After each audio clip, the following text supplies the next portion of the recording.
What's up, everyone? F-Baby here with another farming route for you. This is the start of our best route in every zone series.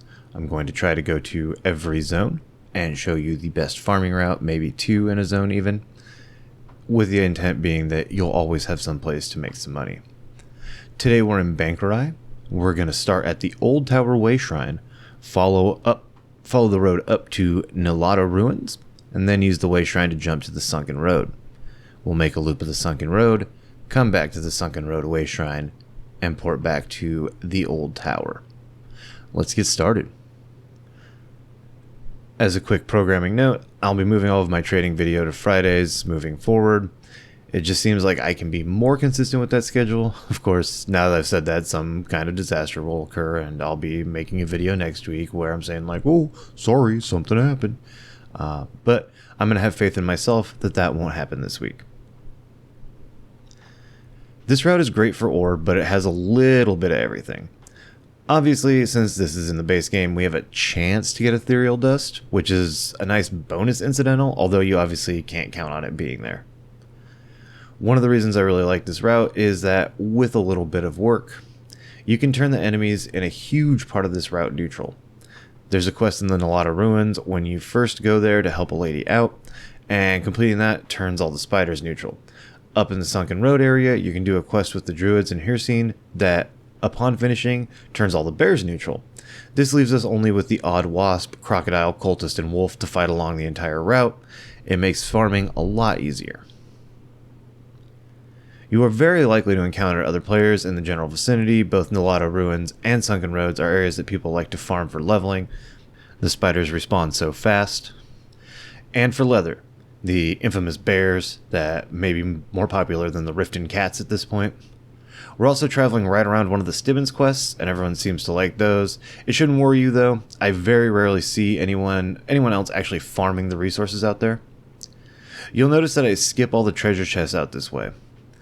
The gear in this zone, like most zones, is largely worthless. Maybe one day these will be valuable again, but that would mean that Zos would have to go rebalance all their gear, and they probably wouldn't do a great job at it.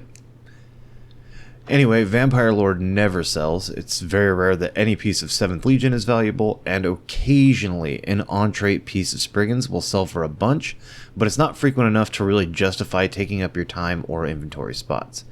If you do want to open the chests along the route, you're looking for Spriggan jewelry and two-handed weapons with the in-pen trait.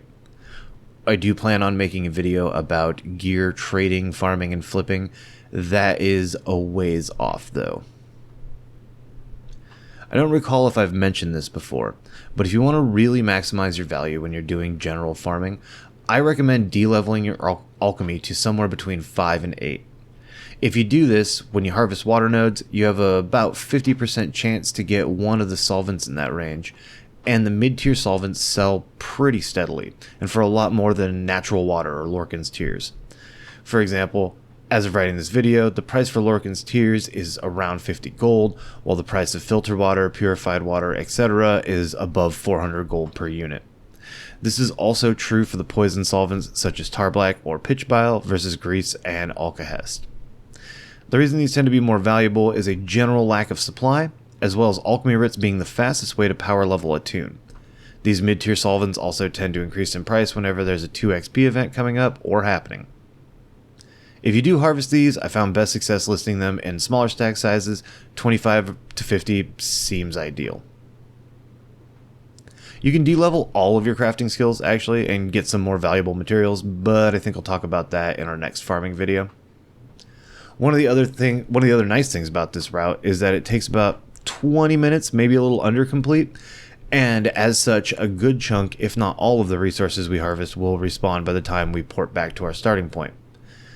I found that 20 minutes or so is about how long the bigger zones, and by bigger I mean not small, how long it takes resources in bigger zones to respawn. It might be 15, it might be 20. You can't count on a given resource being spawned, so it's hard to gather data. But with a 20-minute loop, we can basically run the route again if we wanted, and this is actually what I used to do when I was just starting to become a halfway decent farmer. My first ever 100,000 gold collected run was here when I collected 500 rubidite ore in an hour, And that was with a very janky version of this current tune. It's some nice memories. Anyway, we're done farming now, so let's take a look at what we pulled. As you can see, our main resources were rubidite ore and platinum dust, which is fantastic. But like I said at the top, we have a nice mix. You can see our mushrooms and our ancestor silk, etc. Anyway, that's it for today. Thank you so much for watching. Extra big thank you to my subscribers. If you found this video helpful or entertaining, please give it a like and check out some of my other content as well. See you guys next time.